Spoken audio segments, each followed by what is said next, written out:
Olá. Ah, ah, Começando. Tudo bom, pessoal? Começando mais um Conversa Ria, segundo episódio do Conversa Ria. Estamos começando. Olá, Fernanda, seja bem-vinda. Isabela. Boa tarde, pessoal. Começando mais um episódio do Conversa Ria, aqui da Ria Livraria. Quero dizer que vai ser uma honra, vai ser uma alegria. Só um aviso, o perfil do JB no Instagram está com problemas de conexão, então ele está usando o perfil da companheira dele, que é a Tutinana, tá? Então o nosso ao vivo vai ser no perfil da companheira dele, tá? Mas já avisando que vai ter logo em seguida, vou subir o vídeo no canal da Ria Livraria no YouTube e dá para assistir depois tranquilamente, beleza? Quero agradecer a presença de todas e todos e todes e vou aqui chamar o JB para a gente conversar várias coisas maravilhosas. Só um momento aqui. Manda, aguardando. Marquinhos, um beijo, acabou de entrar. Beijo, Marquinhos. Marcos Benucci, proprietário, idealizador da Ria Livraria. Estou aqui chamando o JB. Segundo episódio do Conversa Ria. O primeiro foi com o Walter Ugumãe. Obrigado ao pessoal que assistiu na semana passada. Foi incrível. Estou aqui chamando o JB. A gente vai explicar melhor o porquê que não é no perfil do JB. A gente vai explicar daqui a pouquinho. Só esperando, aguardando aqui a chamada. Enquanto isso, vamos entrando, vamos chegando nesse outono. Frio de outono, pandemia. Vou chamar de novo. O Jota pediu para chamar de novo, vou chamar ele de novo aqui.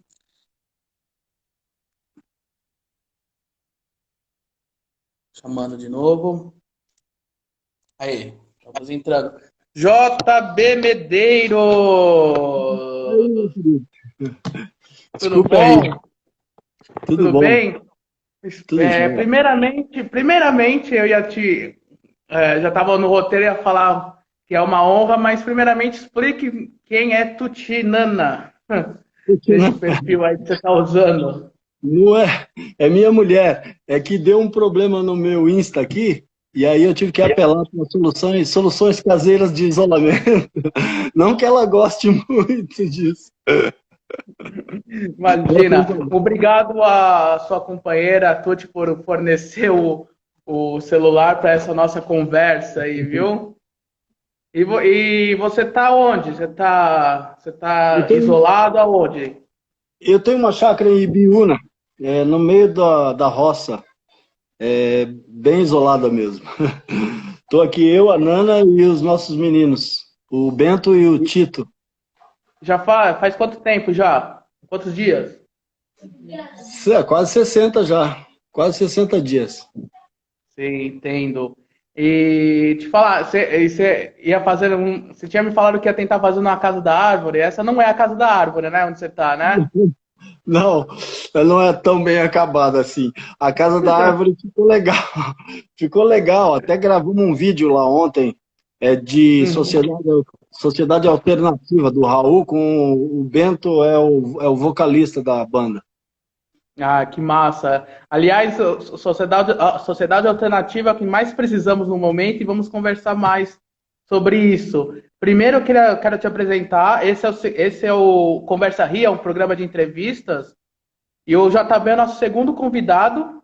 Ele, ele é o segundo convidado. O primeiro da semana passada foi o Walter Ugumãe. Foi lindo, foi bacana, foi na estreia. E esse daqui a gente vai conversar mais também sobre as biografias, sobre a sua carreira como crítico musical, que tem várias histórias boas, que a gente sempre trocou umas ideias. E também sobre o seu novo livro, que vai lançar ainda, tomara que seja ainda esse ano. E JB é crítico musical há muito tempo, é jornalista. Ele escreveu as duas biografias do Belchior e do Raul Seixas, que saíram pela Todavia, que a gente vai conversar melhor. Um beijo ao Zema Ribeiro, que entrou. O Zema foi o culpado de nos conhecermos lá na Feira do Livro em São Luís, em 2014, lá no Maranhão, no Bar do Léo. Lembra, Jota? Ah, o Bar do Léo o Bar do Léo é uma instituição de São Luís, do Brasil. Do Brasil. Eu fiquei maravilhado. Tava eu, você, o Zema, Marcelino Freire e o Edivaldo Santana. Exato. Que até colocou o Bar do Léo numa música dele também, né? O Edivaldo fez show lá naquele período ali. E para começar assim, já vamos logo falar. Eu gostaria que você falasse, já que você está no campo, e tem uma coisa de relação à sua infância, ao seu pai. Eu queria que você falasse do seu novo livro, desde o princípio, assim, para o pessoal conhecer como surgiu a história, que chama-se O Último Pau de Arara. Queria saber um pouco mais sobre esse seu próximo livro, Jota. Conte pra gente. Sim, existe uma editora de Curitiba, de Londrina, desculpe, o pessoal de Londrina, que é onde eu fiz a universidade, lá, a UEL, e que eles trabalham um produto artesanal muito, muito delicado, muito sem pressa, como eles dizem, né? E eu tinha essa ideia de fazer esse livro, porque meu pai é um Highlander. Ele acabou de fazer agora, em 17 de abril, 102 anos. Caramba, Jota. E a figura dele, apesar, não é só porque é meu pai, né, mas ele sempre me fascinou por uma certa coerência ética, estética e tal. Ele é paraibano, assim como eu também sou paraibano, nasci em Sumé. Quase toda a minha família é de Sumé. E nós somos migrantes. A gente veio para o norte novíssimo do Paraná, em 1965, em cima de 2 caminhões de sal, numa época em que a ditadura militar, ali os generais, já estavam fazendo um pente fino nas estradas para proibir, por causa de demandas sudestinas, para proibir a migração do Nordeste para o Sul. Então a gente veio meio que camuflado em cima de 2 caminhões de sal. E essa história sempre me fascinou, né? A família também cresceu muito. Quantos anos você tinha, Jota? Quantos anos você tinha? 3 anos. E nessa época, a gente chegou no norte do Paraná, então você imagina, sai do Agreste e vai para um lugar onde tudo é novo, onde a Mata Atlântica é cerrada, onde são 2 naturezas diferentes, tem também a própria natureza do povo nordestino em relação àquele povo que a gente encontrou lá, muitos imigrantes italianos e japoneses. Essa acomodação da minha família a essa nova circunstância e o crescimento dela, eu sempre quis escrever a respeito. Eu achava... sempre parece cabotino a gente falar da gente mesmo, mas acho que a literatura toda é feita disso, né? E aí eu pensei e comecei a trabalhar nisso, e um fato me chamou a atenção, foi quando eu fui ao Recife, para a Bienal do Livro. Aliás, foi o lançamento do Belchior, do livro do Belchior. Eu fui visitar uma irmã do meu pai, que é freira, que está lá há 80 anos no mesmo lugar, no mesmo convento. E que meu pai deixou essa irmã dele lá, ainda adolescente, uma menina. Ele foi incumbido pelos pais dele de deixá-la no convento. Então, eu fui visitá-la e me deu esse estalo de que haviam pontas soltas, assim, na história. Resolvi escrever. Aí, no ano passado, eu finalizei esse livro, só que eu estava em um processo de pesquisa muito intenso em relação a Raul Seixas, que saiu no final do ano, e também já em torno do trabalho diário também, né, que toma muito tempo da gente, como jornalista de cultura, né? acabou que o livro ficou parado um tempo, assim, e o que me permitiu, inclusive, decantar ele um pouco. As histórias são boas, as histórias do meu pai. Então, a minha saga é mais ou menos rural, né? Não chega a ser rural, mas é essa migração, essa acomodação ao Paraná, e depois, obviamente, tem a faceta meio metropolitana, né? Que é São Paulo, onde eu vivo desde 86, e onde eu desenvolvi a carreira de jornalista e tal. Londrina um pouco também, que foi o meu início. Então, essa é mais ou menos a trajetória que eu narro. O meu pai, ele não deixa de ser um livro, uma biografia. É a biografia do velho. Uma biografia também. Seria uma biografia, outra biografia. Bom que eu não fugi do métier. Só que ela tem lances, como ela me permite, pela próprio envolvimento do meu próprio eu, ela permite que eu faça algumas inovações, eu diria assim, do meu ponto de vista, em relação à memória, em relação à própria pesquisa historiográfica, né? Então é um misto de coisas que eu desenvolvi ali. O Último Pau de Arara é o nome do livro, e ele tem como eu estava falando, essa editora de Londrina, ela fez um trabalho muito interessante de edição, um projeto que envolve, inclusive, gravuras, xilogravuras, como as nordestinas, abrindo cada capítulo.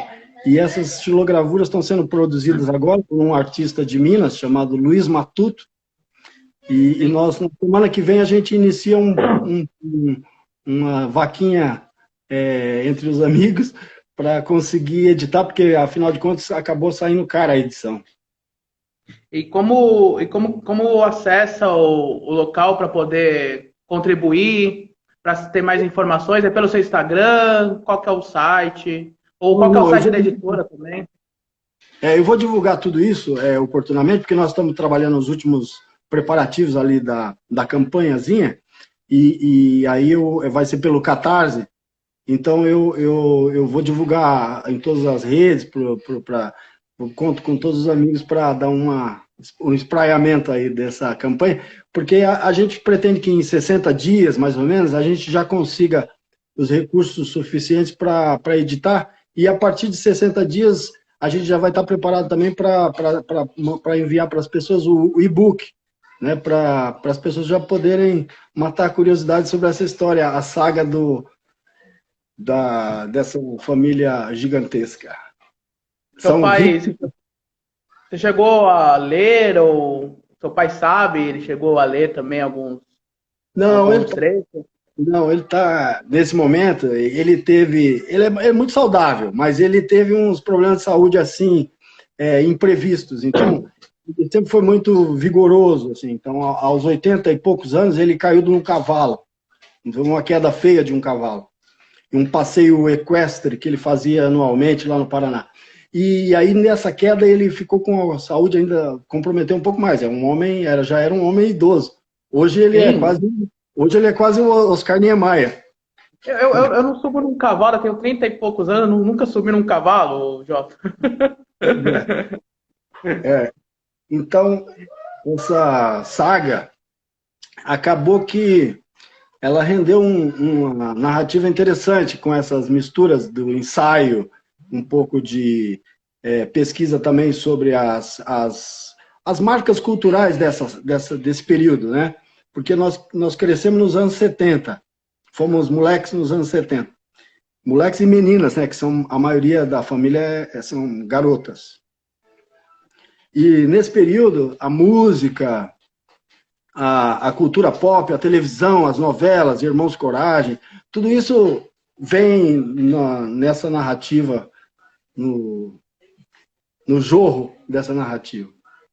Indiretamente acompanha, você vai passar, o seu pai passou pela cultura do século XX todo, né? 102 anos aí, a cultura total, e você acompanhou também essa cultura, não é? Chegou mais ou menos isso. Praticamente, ele nasce na década de 10 ainda, né? E Ele acompanhou todas as Vietnã, Segunda Guerra Mundial, viu muita coisa. Aqueles olhos azuis viram muita coisa. É fantástico, fantástico. E vamos por falar de cultura, artistas.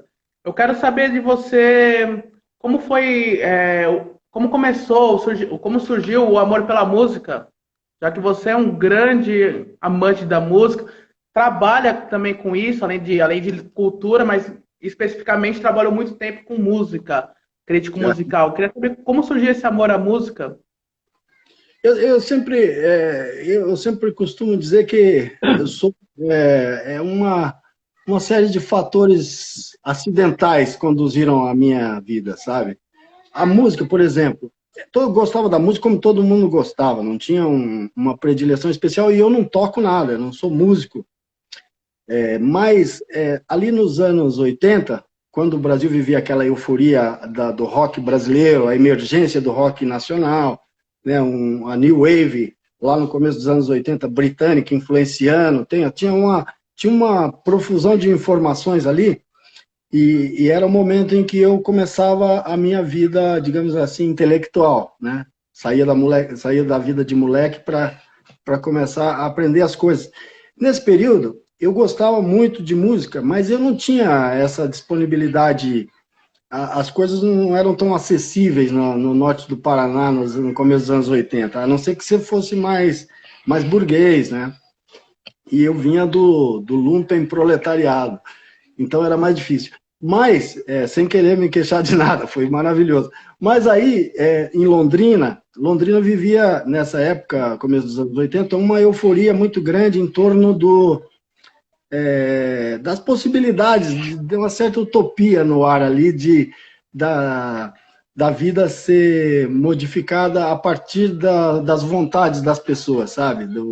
E a partir do talento das pessoas. Então, tinha também uma grande conexão com as vanguardas paulistanas, isso na pessoa lá do Arrigo Barnabé, do Itamar Assunção, tinha uma comunicação muito grande com São Paulo. A maioria dos meus colegas, grande parte dos meus colegas da universidade eram de São Paulo, então Londrina tinha essa aspiração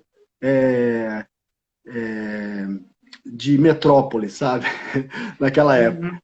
Até mais que Curitiba. Eu achava Curitiba, que eu também morei em Curitiba há muito tempo, eu achava Curitiba mais provinciana.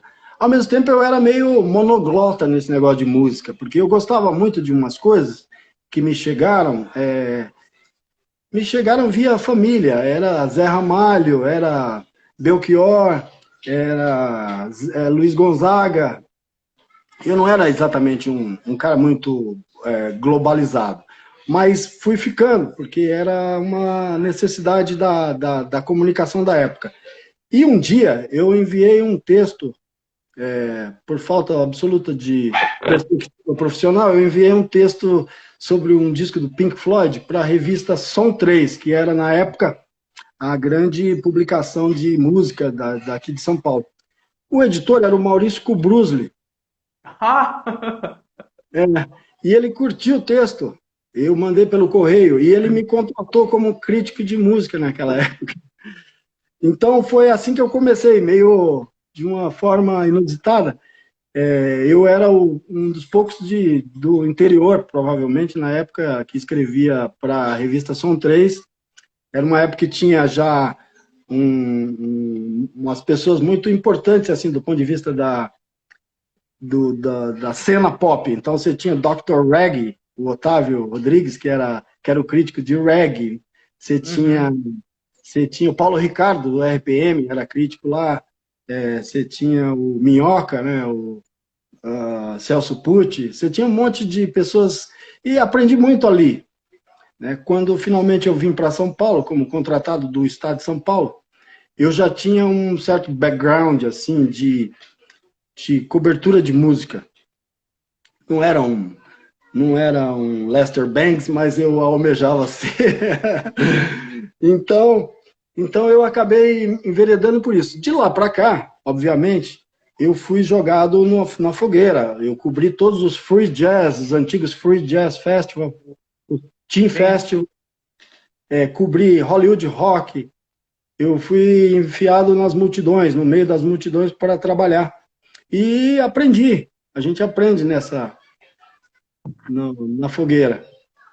Quando você E está em cima do o, fogão, aprende. e eu acho que e muito disso você fez uma compilação dessas suas resenhas, críticas e também de fotos. O JB tem umas fotos incríveis. Eu vou falar de uma aqui que eu acho que tem uma história maravilhosa. E você colocou no livro O Bispilhoteiro das Galáxias, né? Que saiu em 2013. Né? Sim, Você fez uma compilação com fotos Bob Dylan, Iggy Pop, Pat Smith, vários outros nomes também da música, o Arnaldo Batista, né? E tem uma foto muito boa que você tirou antes dele ser prêmio Nobel, que é com o Bob Dylan, aqui no sim. Brasil, né, no Rio. E você conversando assim, você falou que ele ficou meio bravo com a foto, né? Conta um pouco dessa história aí. E do livro também. O primeiro. Antes de a gente entrar nas biografias.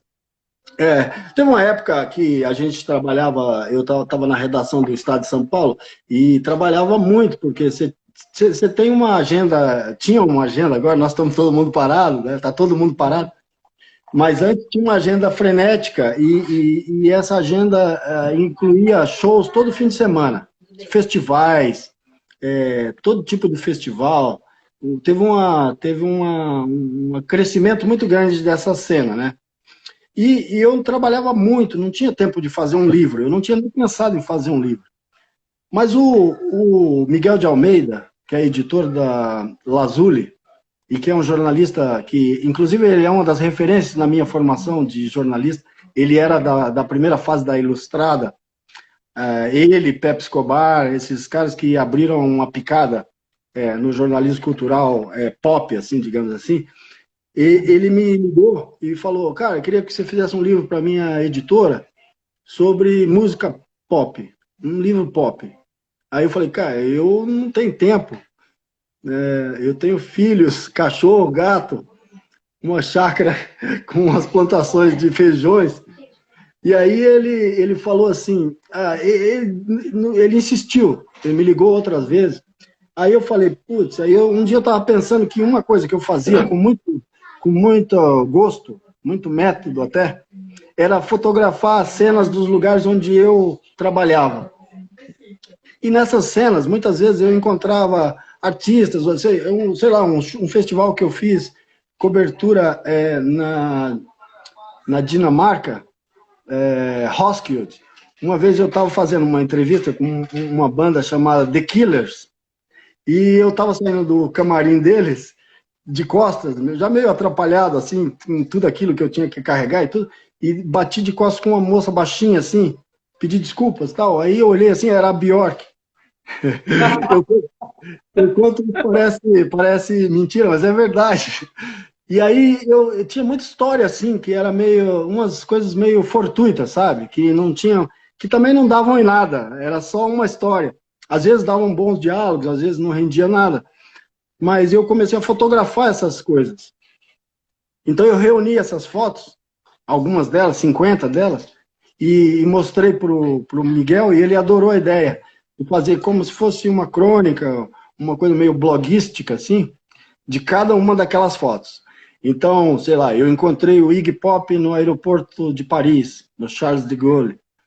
Eu encontrei várias pessoas, eu vi o encontro, esse não está no livro, mas eu vi o encontro entre a Joan Baez e o Geraldo Vandré, no palco, em São Paulo, no camarim.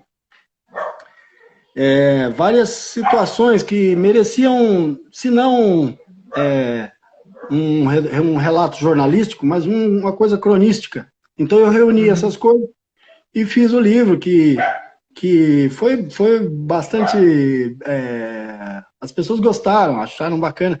Tem uns problemas de revisão, ele foi feito meio correndo, assim, eu fiz... Acho que o livro todo eu escrevi em coisa de 20 dias. Uhum. Porque as fotos eram uma espécie de guia. Então eu já tinha muita coisa daquilo, eu tinha descrito no blog, no meu blog, ou em alguns textos de jornal. Então eu reuni aquelas coisas e contei o que tinha por trás delas. Então esse chama O Bisbilhoteiro das Galáxias. É o meu primeiro livro, saiu em 2014. Ah, 14. Sim, excelente, eu acho ótimo. E Ele, então, ele chegou a ser finalista do Jabuti, isso é ótimo. na área de comunicação. Maravilhoso, maravilhoso. E o do Belchior também foi, né? O Finalista, né, de Belchior biografia. não foi. Belchior não. Ah, tá. Belchior não Então foi. vamos entrar no mundo da biografia, principalmente a do Belchior, que foi em Aham. 2017, 18, 2018, né, o Jota? 17, foi 17, né? 17, é. E tem uma Foi, curiosidade, que você estava escrevendo o livro antes do falecimento do Belchior, e você entregou, parece que algumas semanas antes dele morrer, o livro, né? tem isso. É assim, eu comecei a escrever o livro quando eu saí do jornal Estado de São Paulo, que foi quando eu me dei conta que toda aquela coisa frenética do dia a dia da redação tinha acabado, que eu tinha que começar a fazer algumas coisas que tivessem mais fôlego, que me dessem um certo tempo para maturar o texto e tal. Então eu comecei a escrever. Eu saí em 2015, então eu comecei já em 2015. E o Belchior estava desaparecido nessa época. Então ele ficou 10 anos desaparecido. Inclusive ele morreu desaparecido, né? Ele morreu no exílio, no alto exílio. Então, nesse período, eu pesquisei, juntei o que era possível, entrevistei as pessoas que podiam falar, porque tinha um problema aí, que o Belchior, como ele é uma pessoa, estava muito arredio, ele não queria que as pessoas da família falassem, por exemplo. Era difícil, naquela época, colher depoimentos sobre ele. Eu terminei o livro no começo de 2017, foi quando a editora Todavia começou a trabalhar, né, efetivamente, seus lançamentos e tal, e eu fui convidado pelo editor, para um editor da Todavia, o Flávio, para conversar. Nós tomamos um café, ele perguntou se poderia ler alguns capítulos do Belchior, que faltava só o desfecho, que seria exatamente o que eu imaginava, o encontro com Belchior seria o último capítulo, né? Você, só uma pergunta, até foi uma pergunta que a Morgana Kretzmann fez, um beijo para a Uhum. Morgana. Você chegou a ter agendado até uma ida a Santa Rita que ele estava, né? Santa E Cruz. Santa Cruz. E você tinha agendado, ele ia com um fotógrafo para tentar um encontro com ele. Tentar. Aí não deu certo esse encontro, mas por que assim antes? Não, essa história é diferente. É assim, eu localizei ele, o Belchior, a partir de um relato do Zeca Baleiro. O Zeca teve com ele lá no Sul. Foi uma das últimas pessoas assim, do segmento artístico assim que teve com ele. E o Zeca, eu fiquei sabendo mais ou menos o lugar e pesquisei e consegui localizar. Eu tinha o plano de ir até lá na determinada semana, de abril de 2017. O que aconteceu foi o seguinte, que meu irmão morreu naquela semana. Meu irmão teve uma parada cardíaca. Meu irmão, 1 ano mais novo que eu. Então eu fui para o Paraná, para o funeral do meu irmão. E de lá, eu fiquei um pouco sem norte, assim, meio abalado. E aí eu cancelei, obviamente, essa viagem para Santa Cruz. Eu tinha convidado um fotógrafo amigo meu, que faz sempre essas viagens meio malucas comigo, que é o Juvenal Pereira. E o Juvenal tinha topado. A gente ia na louca, não havia assim nenhuma garantia de que ele fosse falar comigo. Eu só sabia onde ele estava. Sim. O que aconteceu foi que, como morreu meu irmão, eu fui ao Paraná para o funeral do meu irmão e voltei para cá e vim justamente para essa mesma mesa aqui, essa mesma sala, passar o fim de semana seguinte para ficar um pouco afastado. Na época aqui não tinha internet ainda, para ficar afastado sei lá, ficar afastado, para ficar longe das coisas. Passei a noite ouvindo Belchior, que eu estava ainda fazendo umas ilações das canções dele. As canções dele, todo dia eu acordo, elas são novas para mim. E aí... E fala. Não, Desculpa, e fala. aí, naquele domingo, eu vim na sexta, sábado, passei o sábado aqui. No domingo, eu peguei a estrada de volta e no meio do caminho eu liguei o celular, tinha, sei lá, 70 mensagens. Belchior morreu, Belchior morreu, Belchior morreu. Então, foi isso que aconteceu, não deu tempo de chegar lá. E então aí voltando, você estava conversando com o Flávio, o editor. Sim, Aí ele me ele falou pediu, que ele queria ver uns escritos, né? Seus. isso. Ele leu o primeiro, daí ele pediu o segundo, que ele é desconfiado. Você que o cara só tem um primeiro capítulo.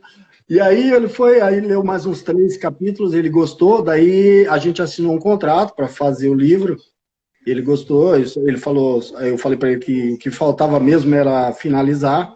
E o final acabou sendo a morte do Belchior, que era algo que não estava nos planos, mas que, enfim, acabou se incorporando à narrativa literária ali. Agora puxando com as duas biografias, com a do Raul também, eu queria saber qual foi o processo de escrita de cada um.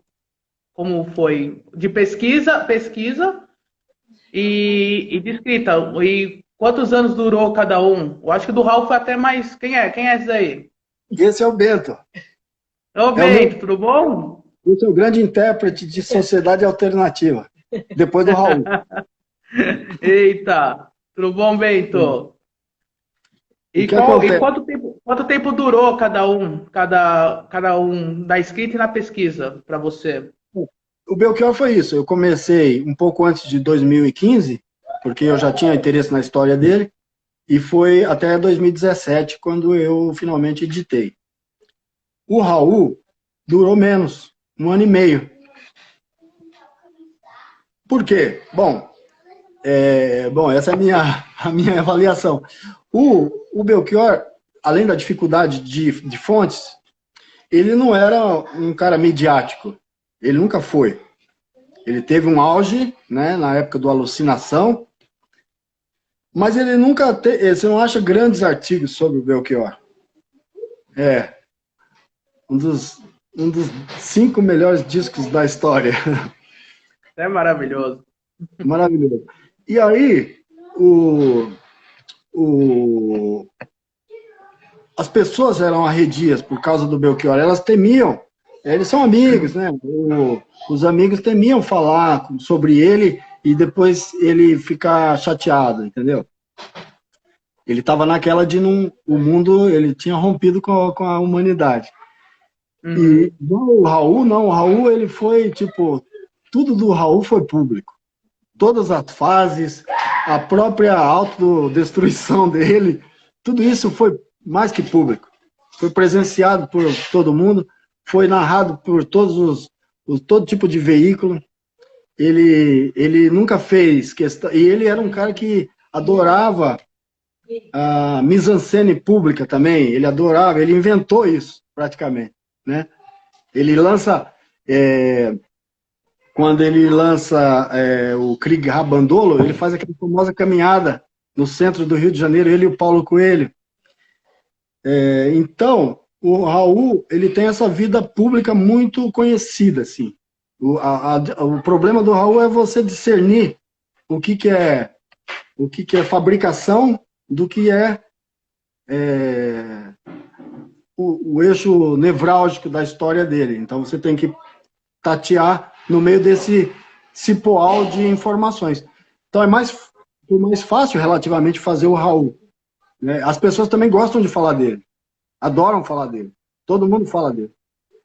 E sempre já tem o que dizer de uma forma muito clara, assim, é uma coisa impressionante. Ele fascinou todo tipo de pessoas, né, o Raul. O Belchior era aquela coisa é um literato, né? O Belchior era um escritor. E por que você acha isso? Que as pessoas não ficavam meio ressentidas de falar do Belchior e do Raul já mais solto, É, assim? A sua visão, o que você acha disso? O Belchior, ele, por exemplo, a família dele, é, a família dele nunca foi mostrada. Ninguém sabia quantos filhos ele tinha direito. Ele nunca aparecia nas colunas sociais com uma mulher. Ele não tinha essas coisas. Os casamentos do Raul são todos públicos. As separações dele são estrepitosas, são Sim, bagunçadas. São sim. diferentes personalidades. Então, essa diferente personalidade também se reflete na forma como você tem, na hora que você vai colher os estilhaços públicos da relação dele com o mundo, né? Então, para fazer a peneira do Belchior é mais difícil. Ainda é mais difícil até agora. Uma coisa fascinante que na leitura das duas obras é a construção das imagens que você faz. Que eu vou dar dois exemplos, né? Que não é spoiler, porque são vidas biográficas, né? Que Uhum. a do Belchior é a cena dele ligando pro irmão e o irmão falando da morte da mãe. Aquela imagem que você constrói é incrível, faz até emocionar. E outro exemplo é do Raul, quando o Raul foi pro DOPS, foi prestar depoimento e na saída ele pega um. Essa imagem tá até hoje em mim, que ele pega um telefone, um orelhão, e fica cantando uma música em inglês pro Paulo Coelho, falando, ó, eles não querem falar comigo, querem falar com você, e o Paulo não entendia. E essas imagens construídas parecem até algo cinematográfico, sabe, para mim, que é essa imagem que você constrói. E eu queria saber de ti, assim, por quais essas multifacetadas desses dois artistas, para você foi um prato cheio no sentido de construir essas imagens ou você falou, putz, problemático, porque eu não sei como que seria a reação dele, o sentimento naquele momento, porque eu não tô lá. Eu ouvi relatos, então eu não sei Uhum. como que estava a expressão deles. Como que foi para você construir essas imagens? Bom, você tem que confiar em algumas coisas que são um repórter ele faz as entrevistas, né? E essas entrevistas ajudam a colher os subsídios para reconstruir uma história. Ao mesmo Uhum. tempo, quando você vai mergulhando na personalidade do Raul, por exemplo, né? E você sabe tudo que ele passou, você já ouviu tudo, você sabe como que foi, como ele fumava escondido quando era menino, quando ele se filiou ao clube do Elvis Presley. Eu acho que o biógrafo ele vai meio que se imantando da personalidade daquele personagem ali. Ele passa a ser familiar para você, entende?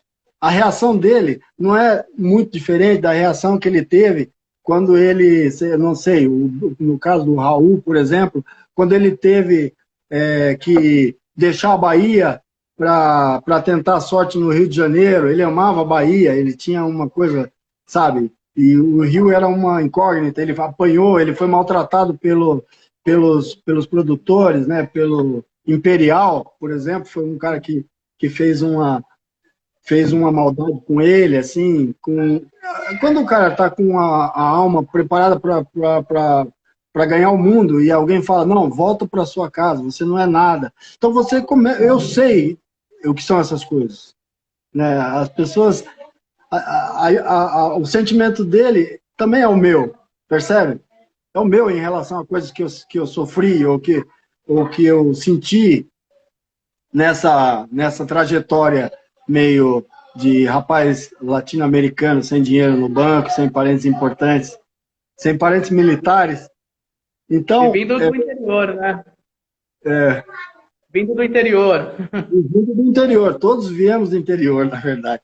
Então, eu acho que é um esforço que nem é grande esforço, você tá dentro dele, está dentro da alma dele. São dois trechos que você falou, que você mencionou, que são justamente trechos que já adentram o livro, já estão, eu já sei, por exemplo, eu consigo ver, eu vi de verdade na época, né, mas eu consigo hoje sentir o sentimento das pessoas que estavam no funeral dele no AMB aqui, no funeral do Raul, sabe? Eu olho os rostos deles e eu sei de onde eles vêm. Eu sei, eu sei que eles são entregadores de pizza, eu sei que eles são isso, eles são aquilo. Você olha assim, não é lombrosianismo, é que você sabe que o Raul tinha essa capacidade. Então tem emoção nisso e sentimento, né? Se o biógrafo prefere a letra fria dos fatos, é uma escolha dele. Eu acho que o sentimento tem que entrar. O sentimento é parte do teu pacto com o biografado. Total, total. E isso é incrível. E como todo biógrafo, JB, há as polêmicas, né? Tem as polêmicas nessas, né? Sim. E essa parte que eu citei do Raul é bem polêmica, né? Da sentido do DOPS. Sim, sim. E eu gostaria que você falasse assim, porque antes mesmo de lançar o livro, eu lembro, ano passado, isso foi notícia, sabe? Que, é claro, eu tô falando que supostamente, eu acho que você colocou no livro suposição, alguma coisa assim relacionada, que foi o Raul que dedurou o Paulo Coelho pro DOPS, né? Mais ou menos assim, né? Queria Uhum. saber assim, até quão profundo você foi para saber disso. Olha, é uma coisa que é um desafio para a nossa geração, que é compreender como foi o relacionamento. Nós talvez passemos por isso num futuro próximo, né? Nada garante que nós não estejamos à beira de um novo golpe dessa natureza, em que as liberdades são cerceadas, em que digamos assim, a autogestão das pessoas fica restrita, né? O Paulo Coelho e o Raul viveram no coração desse negócio. Assim como o Caetano Veloso, Gilberto Gil, e cada um tem uma reação, cada um tem um jeito de se posicionar no mundo naquela hora, né? E nenhuma delas, eu acredito, que me cumpre julgar ou ser juiz desse período. Mas uma coisa é você não julgar, outra é você fingir que não viu, né? Você fingir que não tem nada ali. E conforme eu conversava com o Paulo Coelho, conforme avançavam as conversas em relação ao livro, em relação às informações que ele me prestou, eu vi que ele tinha um problema com esse episódio, que era alguma coisa mal resolvida. E que, conforme eu caminhei, o único indicativo de que havia uma suspeição, ele foi materializado no momento em que apareceu aquele documento. Que é um documento, não sei se as pessoas estão sabendo, mas que alguns dias antes, 30 dias antes do Paulo Coelho ser preso e torturado no DOPS, o Raul esteve ou foi ouvido, ou então a polícia inventou um documento, no qual um policial afirma que poderá localizar o foragido Paulo Coelho e sua mulher, a Dalgisa Rios, por intermédio do cantor Raul Seixas, né? Um mês depois desse documento, que ninguém sabe exatamente qual é a circunstância em que ele aparece, o Raul leva o Paulo Coelho até o DOPS como convidado. O Raul tinha sido convocado a depor, o Paulo não. E o Paulo não sai mais de lá, o Paulo fica 2 semanas sob tortura. Para o Paulo, isso ficou meio atravessado. Eles continuaram trabalhando juntos ainda um período, depois, imediatamente, durante 1 ano, eles não se falaram mais. E esse período de 1 ano que eles não se falaram, que eles não tiveram relacionamento, isso não está na historiografia dos dois. Uhum. Os fãs não sabiam disso. Os fãs acham que eles foram fazer de férias para os Estados Unidos, que eles foram para a Disney. Isso aconteceu, essa viagem para os Estados Unidos aconteceu antes. Foi antes da prisão. Depois da prisão, eles não ficaram juntos. Então, trazer todos esses fatos à tona para que as pessoas possam ter uma ideia mais clara do que aconteceu e do que levou os dois posteriormente a uma ruptura, eu achava que era importante como biógrafo, como jornalista e tal. Então eu descrevo esses fatos, sem, entretanto, ser peremptório. Por quê? Porque não há um documento, um depoimento, desculpe, que afirme taxativamente que o Raul teve qualquer tipo de relacionamento com essa malta da ditadura militar. Mas que há a suspeição do Paulo há. Uhum. Eu acho que foi a primeira vez que se abordou esse tema. Né? Não, completamente. E é bem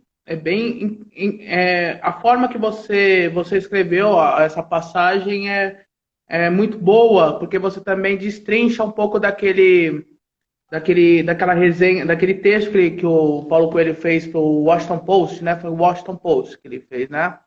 Uhum. Mas está tudo lá no livro, pessoal. Vocês podem conferir que está incrível, muito bem escrito lá. Nossa, mais detalhes do que nossa conversa. E eu queria puxar agora, JB, para a questão do autoexílio vamos dizer assim, será que foi um autoexílio do Belchior? O que você acha que foi? Alucinação, desencanto, um cansaço artístico? O que você achou que foi a do Belchior, esse exílio dele? 10 anos, né? 2007, e saiu de lá morto, né? Saiu de lá morto, o que acontece, o Belchior, esse já é minha posição como cidadão, como fã. Por favor. Eu acho, porque como autor, eu não tenho indicativos disso, mas há uma conjugação de fatores. Né? Um dos fatores era o próprio desencanto do Belchior, era o próprio desencanto do artista com a sua repercussão pública naquele momento. Quando ele sai de cena, em torno de 2007, ele tem um cara que tem o nível, a qualidade dele estava praticamente, né, escanteado, não tinha um contrato com uma grande gravadora, não tinha grandes ofertas. Não que ele tivesse decadente, não é isso, artisticamente. Eu não estou dizendo isso. Eu estou dizendo que o interesse pela obra dele tinha diminuído muito. O último disco dele de inéditas tinha sido em 94, né, o Baiuno.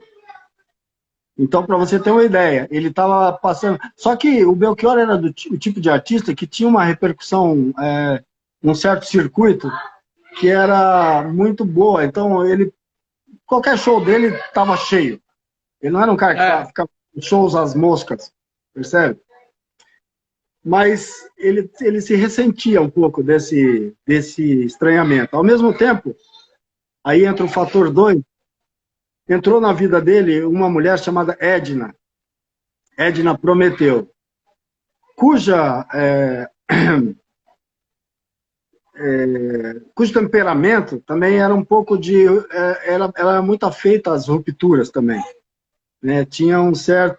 Ela criou um certo muro entre o Belchior e os fãs, os músicos, a carreira, a família. Ela colocou o Belchior... Eu acho que às vezes quando estou falando assim, parece a gente está encarnando aquela figura da mulher machista, né? A mulher como um elemento de dissensão. Mas era um pacto entre os dois. Os dois juntaram a fome com a vontade de comer ali, de romper. E aí você tem um período de 10 anos. Esse período, eu acho, é minha opinião, pelo que eu ouvi das pessoas que conviveram com eles, aconteceu o aprofundamento desse sentimento de desconfiança da humanidade, de um pouco também de paranoia, né? Já entram os componentes psicanalíticos aí, psiquiátricos. Então, é uma coisa progressiva. Você vai indo, e de repente é uma viagem de não retorno, sabe? Que não tinha retorno. E que, de certa forma, ela é confirmada hoje porque a própria Edna, depois da morte do Belchior, desapareceu. Né? Não se sabe mais dela. Nossa, caramba. É óbvio que o Belchior ele tinha informação filosófica suficiente para tomar uma atitude radical de ruptura com a humanidade. Né? Você tem, por exemplo, vários tipos de ruptura desse tipo, dessa natureza. Né? Algumas são extremas em algum ponto, outras são extremas para outro lado. O Belchior fez esse caminho, né? E ele tem muita relação com a figura da mulher dele, que é Edna, essa moça que é uma curadora de artes, que ele conheceu em torno da figura do pintor Aldemir Martins. Sim, sim.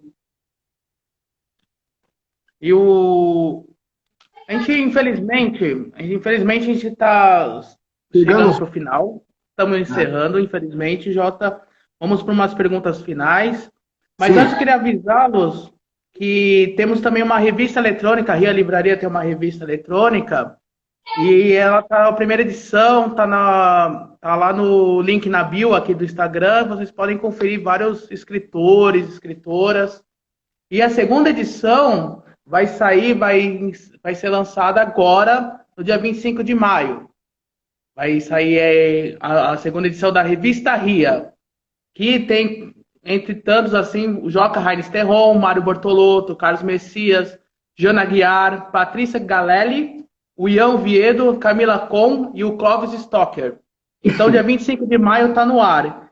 Outro aviso é que a próxima convidada do Conversa Ria vai ser a escritora e jornalista Cristina Judar, tá bom?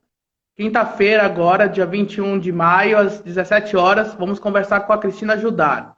Vamos falar sobre o premiado livro dela, O 8/7, entre outras literaturas. Jota, Oi. O Marquinhos mandou uma pergunta, Marcos Benucci, ele mandou uma pergunta para ti, que ele gostaria de saber qual outro artista, vivo ou morto, você gostaria de biografar? Além do Raul e Belchior, qual que é o seu próximo? Tem um monte, mas eu sempre falo em um que que não são biografados em geral, um poeta, Roberto Piva. Ah, maravilha. Aí, Marcelino, Roberto Piva, Marcelino. Adoraria escrever a história dele. Que massa. E, uma pergunta final, assim. Um disco que você colocaria depois da pandemia, quando a pandemia acabar? Um disco. Quando a pandemia acabar? Ah, meu Deus. Tem que ser um disco bem astral, né? Porque nós vamos sair sedentos de tudo. Sedentos de humanidade. Olha, eu sempre cito muito o primeiro disco do Belchior, que se chama Morte Glosa. Na verdade, chama Belchior, mas como é a primeira canção e aparece em cima, o próprio Belchior adotava Morte Glosa como nome do disco. Esse Morte Glosa é um disco em que ele faz umas viagens concretistas lindas. Uhum. E é um disco que eu amo, assim, acho até que mais que o Alucinação. Essa é uma revelação. Mas tem muitos discos lindos. Novo Aeon, do Raul Seixas. Se vocês puderem parar para ouvir alguma hora dessas, é uma obra-prima. Tem vários, né? Mas é uma obra-prima. Novo Aeon. Eu estou fazendo marketing dos meus biografados, se bem que eles não têm de mim. Um ótimo disco para esse final. Espero que você fique bem, tá? Você, a família, os filhos, pra gente sair dessa e vamos comemorar, vamos ouvir muitas músicas, beber todas. E um último aviso é que depois do Conversa Ria vai ter uma indicação. Ria Indica, Ria Livraria Indica com o Ian Oviedo. Então vai ser na primeira postagem aqui um vídeo do Ian indicando um livro, logo depois daqui do Conversa Ria. JB, um beijo, muito obrigado. Todo mundo que entrou, todo mundo que gastou a tarde aqui com a gente. Vai tá no canal no YouTube da Ria Livraria, depois te mando o link, depois eu anuncio o link para estar eternizado aqui, tá? Muito Maravilha. obrigado a você, a sua companheira pelo celular, e um beijo enorme. Fiquem bem aí, tá bom? Um beijo a todas e todos aí. Tchau. Tchau, tchau, tchau. Valeu.